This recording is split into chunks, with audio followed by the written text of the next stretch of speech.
آپ علیہ الصلوۃ والسلام کا یہ ارشاد تو بہت ہی تسلی کا سامان ہے۔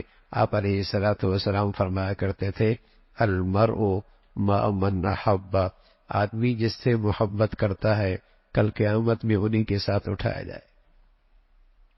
آج جو اس کے ہیروز ہیں اور جن سے یہ محبت کرتا ہے، ذرا یہ سوچ لے قیامت میں انہی کے ساتھ اٹھایا جائے گا، ہاں، اور قیامت میں انہی کے ساتھ کھڑا ہوگا جن کی آج یہ حمایت کر رہا ہے، جن کا یہ آج ساتھ دے رہا ہے، جن کے حق میں یہ دلائل دے رہا ہے، جن سے یہ محبت کا اظہار کر رہا ہے، جن کے لیے یہ بڑا پرجوش ہو رہا ہے۔ بس یہ سوچ لے کہ اللہ کے بارگاہ میں انہی کے ساتھ اٹھایا جائے گا۔